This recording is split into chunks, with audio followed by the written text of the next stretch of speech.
Well, Wreck-It Rex is having sort of an epiphany. Got all this block around. Some of it's pretty good. I think I'm going to try to pull it up here to where I can bust it up and maybe stack it for a wall. Maybe build a little woodshed out of some of this.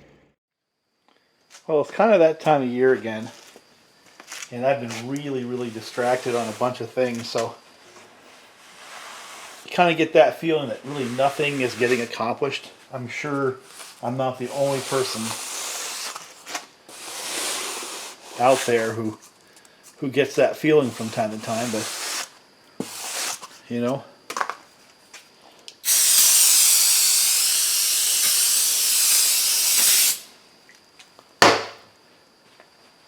but I need to re-engage.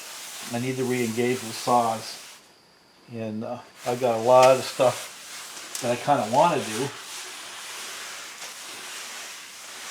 I've got some old John threads that Bob brought up, 910s and that class of John thread. Just a bunch of stuff.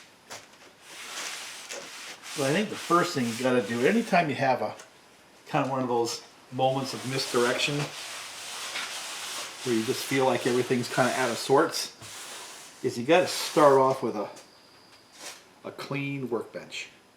That's the first thing you got to do. I got these cases.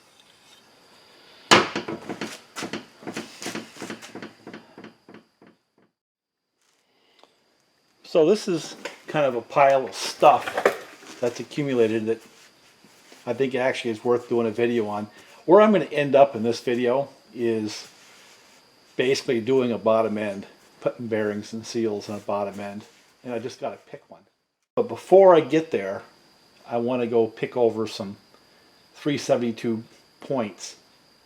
It seems like it gets confused online at time to time, so I'd like to do some clarifications. First,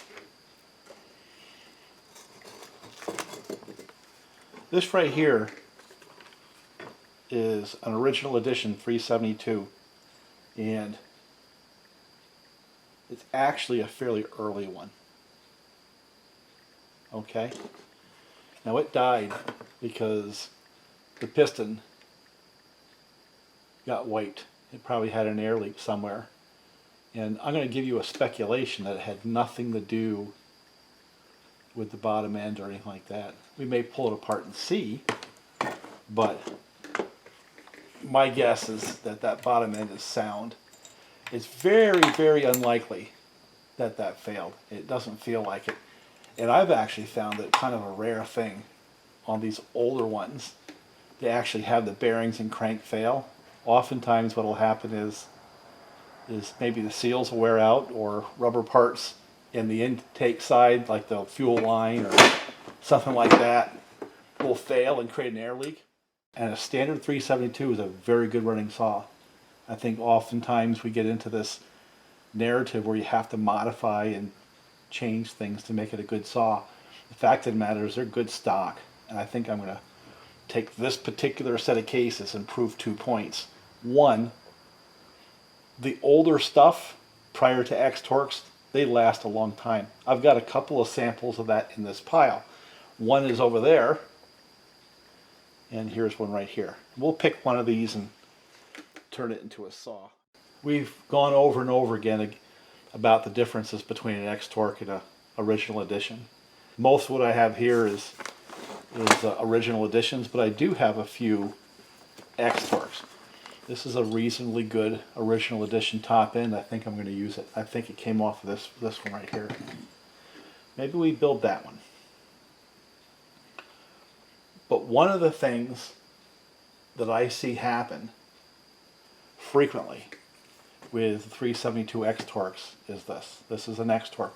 By the way, one of the ways you can tell this is an X-Torque is how deep that recess is right there.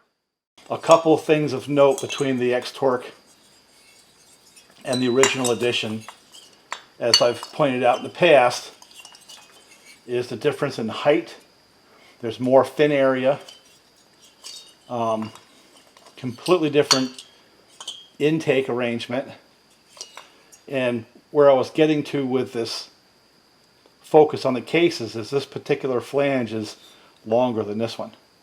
So the X-Torq cases have to accommodate that flange. You can put an original edition top end on X-Torq cases, but you can't put the X-Torq top end on original edition cases.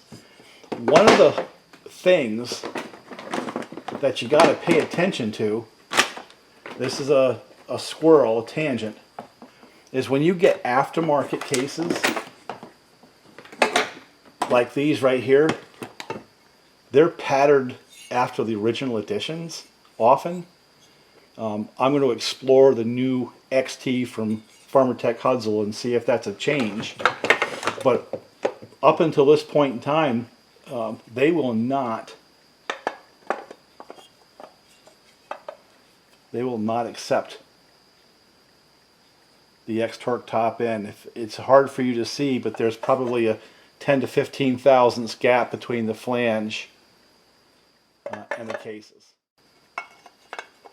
You see how that hits the recessed area before the cylinder actually seats on the sealing surface. So with the aftermarket cases such as this, as nice as they are, you can't put them underneath an OEM X-Torq top end. Another point, while I got them apart, is notice the diameter of these locating pins. You can't mix the aftermarket cases with the OEMs because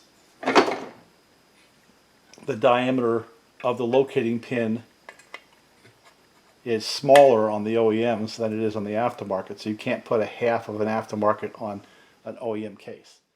So we just hit two things. We hit the difference between original edition, which the aftermarket cases are patterned after, and X-Torq cases, which have that deeper recess. We also pointed out that X-Torq cases can handle receiving a original edition top end. Notice the difference again between the X-Torq and the original edition. Those top passages are for the straddle ports, and that's a whole thing I'm not going to get into. Notice that you have the cap on the X-Torq, which you don't on the original edition. Notice that the decomp is on the top on the X-Torq, but on the side on the original edition. So these are some clues. Although the exhaust is the same on the casting, so you can use the muffler on either or, it doesn't matter.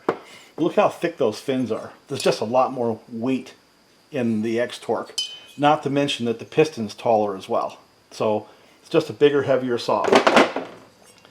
And in addition to that, as we've gone through in the past, all these parts here are different because you have a different carburetor, you have a different filter holder with that divider in it and all that.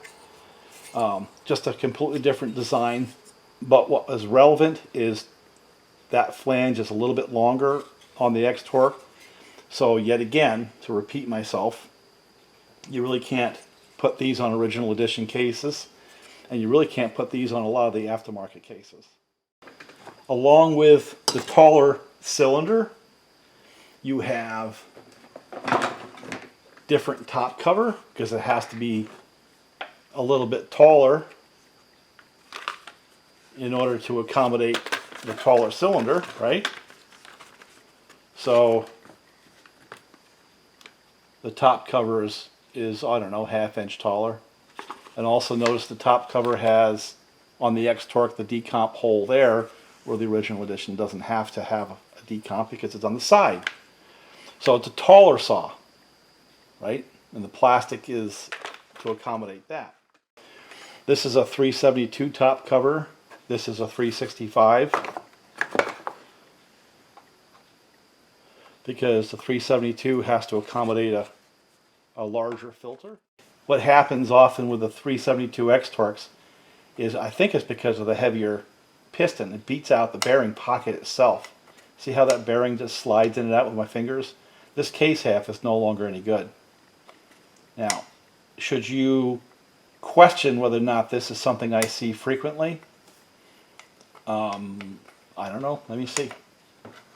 I got a couple of cases here that I've worked on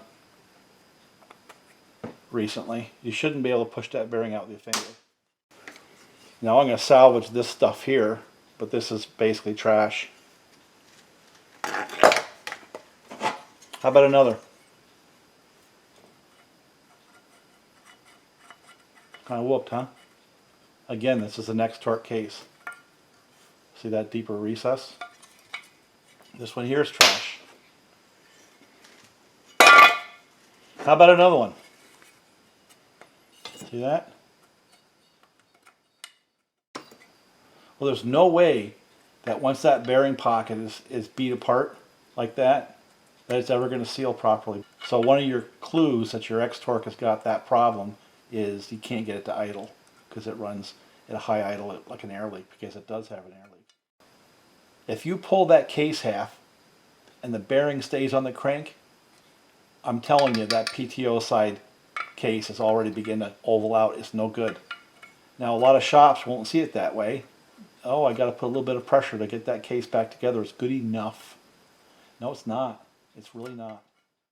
Now, there's two theories. One, that the bigger piston just hammers that bottom end and opens up that PTO side.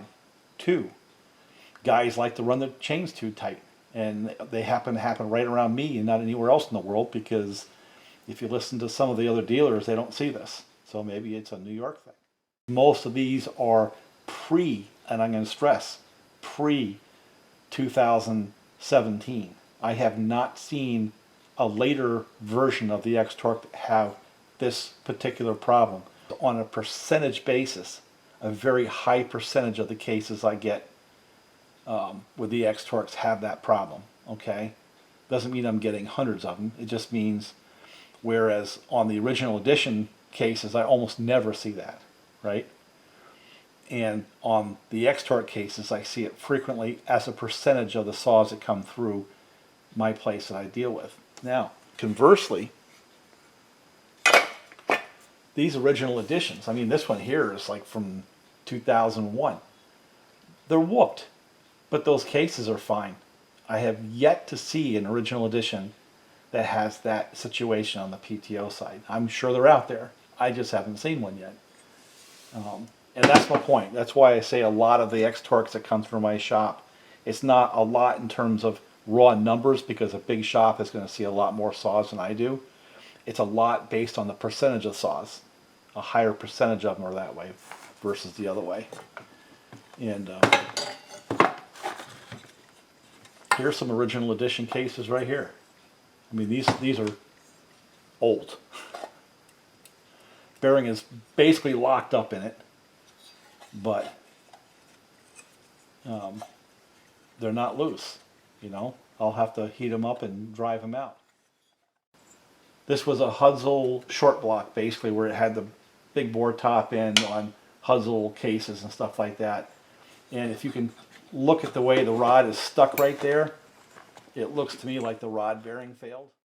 I have a set of aftermarket cases with an OEM crank that has a Hyway 52mm pop-up top end. That saw, I'll go get it.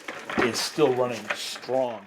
So I don't think it has to do with the cases and the bearings. I'm a little bit suspicious of the aftermarket crank. I mean, the crank could be the problem. Let me get the saw.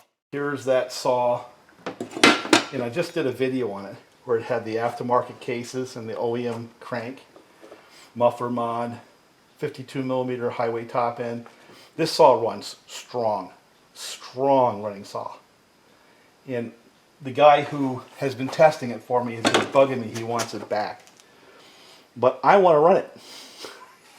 It's done its time, you know.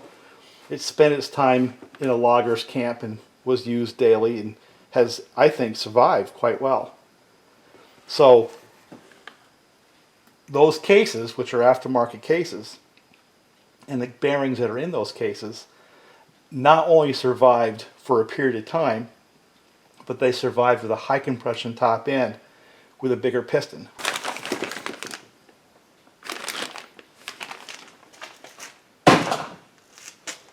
So maybe we bust this apart.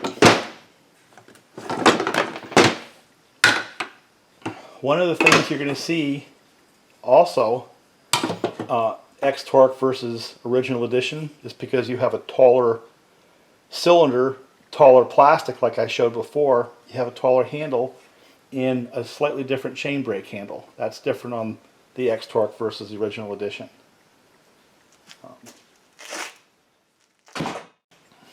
Notice the flywheels. This is from the earlier 372s. It has less fins than the ones that are on the later 372s. This is a little bit lighter than this. Okay. I'm not sure when they changed it, but I've seen both original edition and X-Torqs with this flywheel with the more fins. I suspect it for heavier and more sustained use. This pushes more air is probably a better idea. For a more snappy feeling saw, these lighter flywheels give you a little bit better throttle response because there's less rotational mass.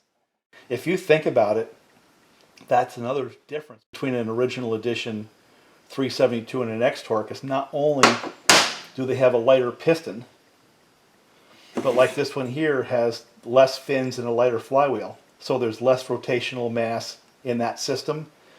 One of the reasons why these original edition 372s had a lot snappier feel to them, because there's just simply less mass, easier to accelerate, so they have a quicker response to the throttle. Alright, moving on. Side covers are the same. Pull starts are the same. These are the same.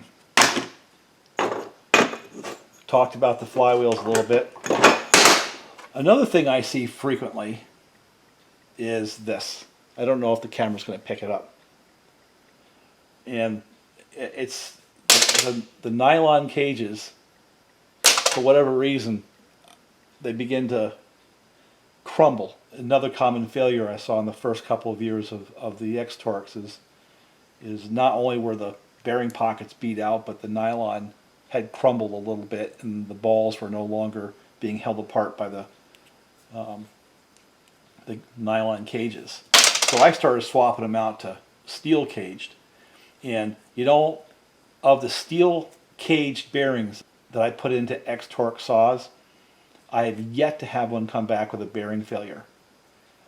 The only ones that came back were the ones that got crushed. But the ones that have been out there for the last couple of years are still out there making money for the guys. So, is there a difference between the nylon cage bearings and the steel cage bearings?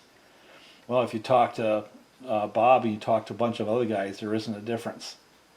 But they came to me broke with the nylons. They went out with the steels and they're still out. Here is a 372 that survived the test of time. It was a logger's saw, and he hires a bunch of Amish young fellows to run it, and it's been run like that for a long time. So as much as 372s may not have as durable a reputation as, say, a 390 or others, here's one that has survived. But it runs a little lean, you know. It picks up RPMs at idle. A little tough to get it to idle and stuff like that. So we're going to break it apart, and I'm going to try to salvage this one and do my typical build on this before it actually, you know, fails. So what do you think I'm going to find when I pop those cases apart?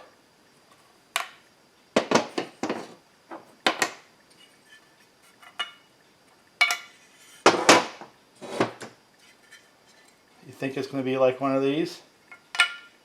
I think we're going to add a fifth one to the set that you can push out with your finger. Like I said before, those are all X-Torqs.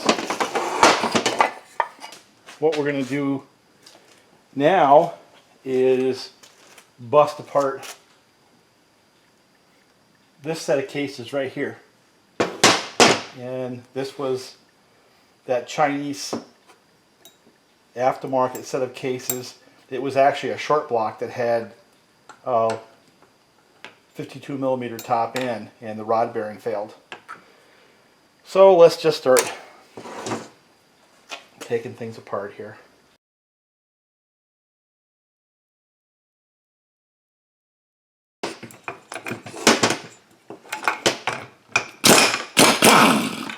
One of two things I use this for.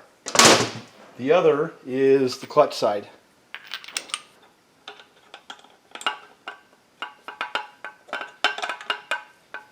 And I just make this kind of snug.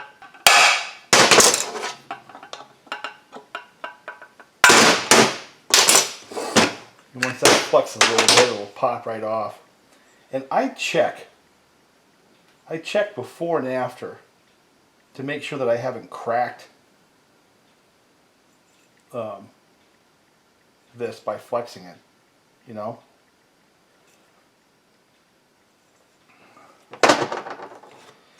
So there you go.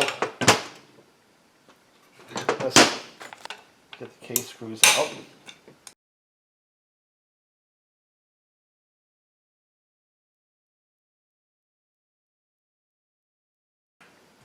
So that was kind of the moment of truth.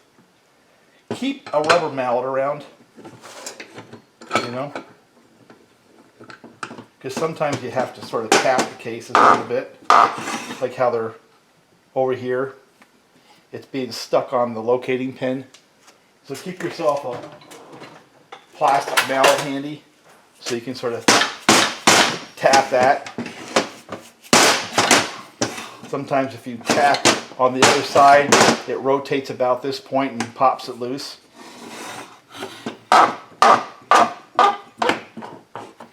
So there's one case. Now, this is what I was saying before. That bearing is fine. There's nothing wrong with that bearing. Okay? And notice it stayed in the case. And that's good as well, because that means that case bearing pocket is still tight enough to keep that bearing nice and snug in there. There's nothing wrong with that bearing. See if the case has been damaged.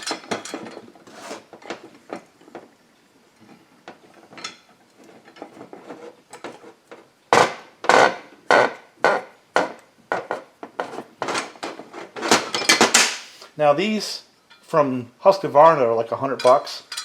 And then, of course, Farmtech Hustle sells a copy for like $50, $70. They all work. Don't matter. Check it out. You see that little O-ring? Now, when I put it together, I put that in there. It did not come with the Farmtech kit. And this is an aftermarket crank, and it has absolutely failed. So, this crank is aftermarket, did not survive. It did not survive at all. It's junk. The bearing stayed right in the case. It's nice and smooth. So there's really nothing wrong with those bearings. So there's really no reason to change them. Okay? So what I'm going to do is leave them, because we're going to put these back together. Let me set these over on the side here. Instead, we're going to use this set of cases right here as a demonstrator to show how to put bearings in and out of the cases. Because we don't really care about this set of cases. I'll just do one side. I'll just pop the bearing out and pop it right back in. It's the same thing. Now, seals. I use this. It's brute force. But you got to be so careful when you use one of these, because it's so easy to go too far underneath, you know, and gouge the case and ruin it. So I do not recommend using this unless you're just really careful. Okay? Works fast, but again, it can do damage. This tool, on the other hand, is a little more difficult to use, possibly, and has a chance of doing a whole lot less damage. Tear up your seal for sure. But notice how it doesn't go too far. It catches on the inside of the seal, and therefore it doesn't do any damage on your cases. So it's a better tool to use. So if I'm going to change out bearings, I'm going to change out seals as well. I'm just going to do that because they're cheap.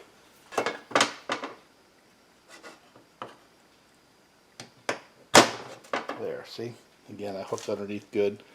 Definitely ruins a seal. So that's a better solution, even though it's more awkward. Remove bearings. I just use a socket that sits on the inside like that.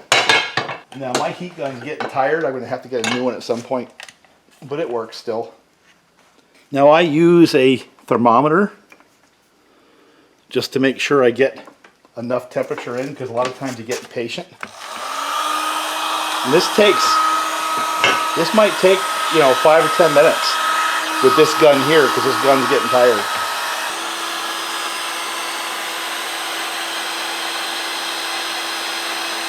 So I'm getting close to 300 degrees.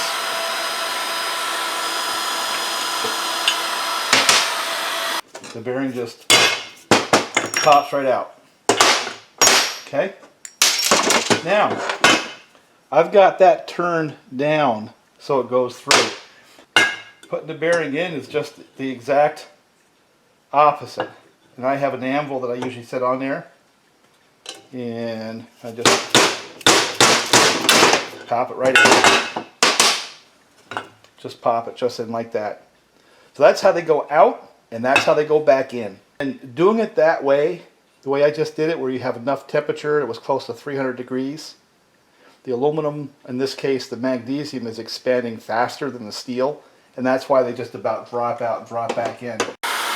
Well, I'm going to review popping it back out because I want that bearing. You see it just dropped out? I don't know if you noticed, but I got it up a little bit more than 300 degrees this time. The bearing just fell right out of it. Now, that's hot. The reason I do it that way is, if you look, there is no sign of scoring on the inside of that magnesium. None. So the removal and replacement of that bearing didn't remove enough material to matter. So yet again, to put it back in, you got to set it on an anvil, and then basically it'll drop right in. I'm going to do it with the other side. That's too hot for me to mess with it right now. Now, another concept I've used, and I couldn't find it because a couple of my things are not in the shop right now. They're upstate because I'm doing some work up there. I'm keeping this bearing. There's nothing wrong with that bearing. Oh, that's freaking hot. It's a hot plate. Set the hot plate to 300 degrees, or just set it on high and wait for it to get to 300 degrees. Then you don't have to sit with a heat gun. And also, if you use a hot plate on your case, it's a more even heat expansion. It's not localized heat like I'm doing. It heats the whole thing. So it's a little bit easier on things.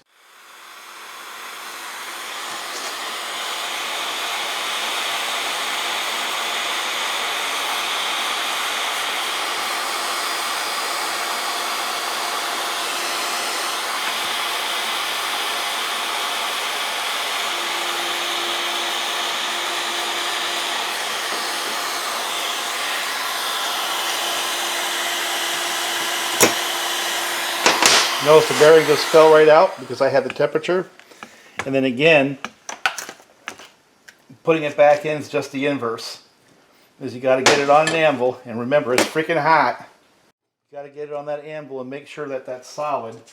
If your bearing is chilled like this one, oftentimes it'll just set right in there. If not, just do like that, one tap, and it's in. And again, you don't want to, you got to have the temperature so you don't have to hammer it. It's got to go in easy. You know what I'm saying?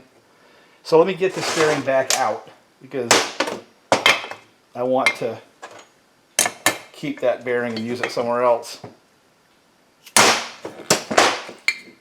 And notice again, I've got that turned down so it slips through both the PTO and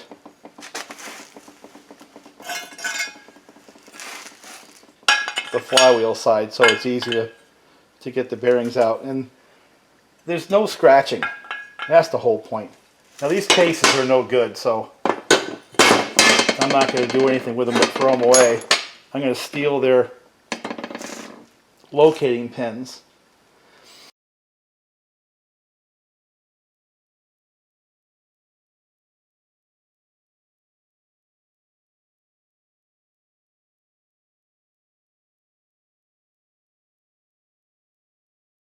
What do we have here?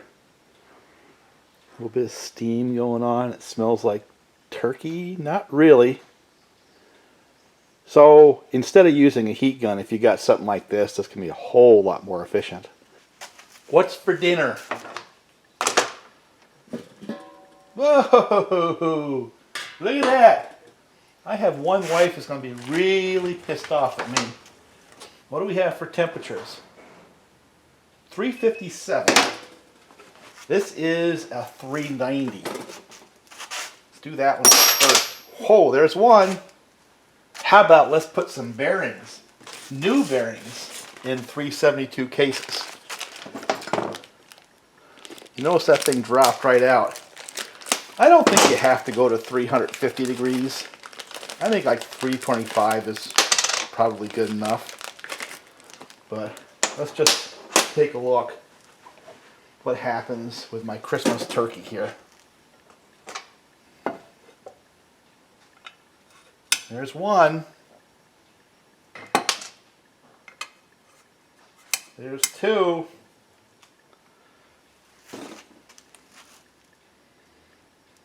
$306 degrees. It'll start biting now.